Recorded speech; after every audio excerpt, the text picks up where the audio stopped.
Strategi pembelajaran.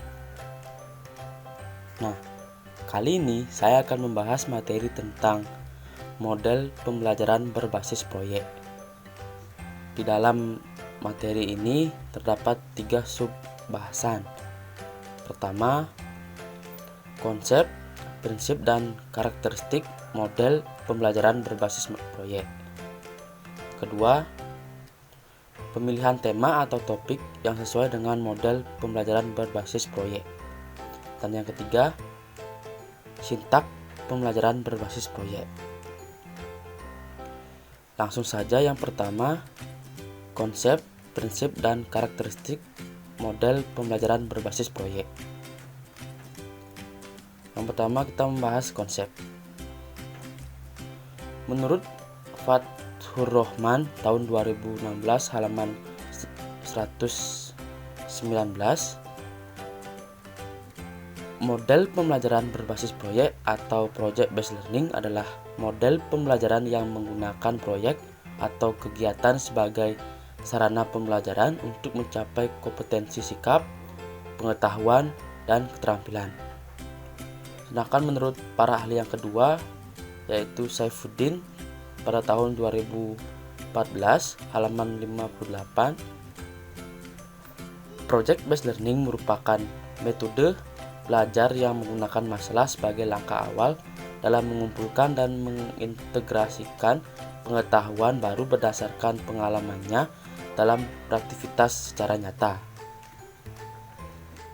Nah, secara umum model pembelajaran project based learning atau berbasis proyek adalah model pembelajaran yang berpusat pada siswa dan berangkat dari suatu latar belakang masalah untuk mengerjakan suatu proyek atau aktivitas nyata yang akan membuat siswa mengalami berbagai kendala-kendala kontekstual sehingga harus melakukan investigasi atau inquiry dan pemecahan masalah untuk dapat menyelesaikan proyeknya sehingga dapat mencapai kompetensi sikap, pengetahuan, serta keterampilan. Yang kedua, prinsip-prinsip model pembelajaran berbasis proyek. Menurut Thomas, terdapat 5 prinsip, yaitu pertama, sentralistis, yang kedua, pertanyaan, yang ketiga, investigasi, yang keempat, otonomi, dan yang kelima, realistis. Berikutnya, karakteristik model pembelajaran berbasis proyek.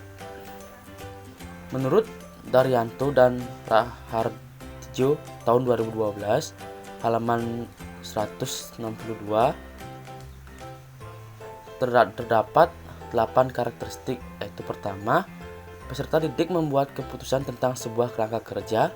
Yang kedua, adanya permasalahan atau tantangan yang diajukan kepada peserta didik. Yang ketiga, peserta didik mendesain proses untuk menentukan solusi atas permasalahan atau tantangan yang diajukan. Yang keempat, peserta didik secara kolaboratif bertanggung jawab untuk mengakses dan mengelola informasi untuk memecahkan permasalahan. Yang kelima, proses evaluasi dijalankan secara kontinu. Yang keenam, peserta didik secara berkala melakukan refleksi atau aktivitas yang sudah dijalankan. Yang ketujuh, produk akhir aktivitas belajar akan dievaluasi secara kualitatif. Dan yang kedelapan, situasi pembelajaran sangat toleran terhadap kesalahan dan perubahan. Selanjutnya, subtopik bahasan yang kedua, yaitu pemilihan tema atau topik yang sesuai dengan model pembelajaran berbasis proyek. Model pembelajaran ini dapat digunakan ketika pendidik ingin mengkondisikan pembelajaran aktif yang berpusat pada peserta didik, yang dimana peserta didik memiliki pengalaman belajar yang lebih menarik dan menghasilkan sebuah karya berdasarkan permasalahan nyata atau kontekstual yang terjadi dalam kehidupan sehari-hari. Model pembelajaran ini juga dapat digunakan ketika pendidik ingin lebih menekankan pada keterampilan sains, yaitu pada kegiatan mengamati, menggunakan alat dan bahan, menginterpretasikan, merencanakan proyek, menerapkan konsep, mengajukan pertanyaan, dan berkomunikasi dengan baik. Selanjutnya, subtopik bahasannya ketiga, sintak pembelajaran berbasis proyek. Menurut Mulyasa tahun 2014 halaman 145 mengemukakan bahwa terdapat sintak pembelajaran berproyek, yaitu pertama, menyiapkan pertanyaan atau penugasan proyek, yang dimana tahap ini sebagai langkah awal agar peserta didik mengamati lebih dalam terhadap pertanyaan yang muncul dari fenomena yang ada. Yang kedua, mendesain perencanaan proyek, yang dimana mendesain perencanaan proyek ini sebagai langkah nyata menjawab pertanyaan yang ada di susunlah suatu perencanaan, proses bisa melalui percobaan. Yang ketiga, menyusun jadwal sebagai langkah nyata dari sebuah proyek, yang dimana penjadwalan sangat penting agar proyek yang dikerjakan sesuai dengan waktu yang tersedia dan sesuai dengan target yang ditentukan.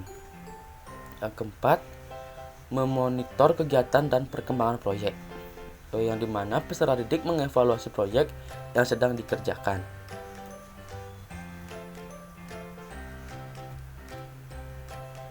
Nah, sekian yang dapat saya sampaikan. Terima kasih.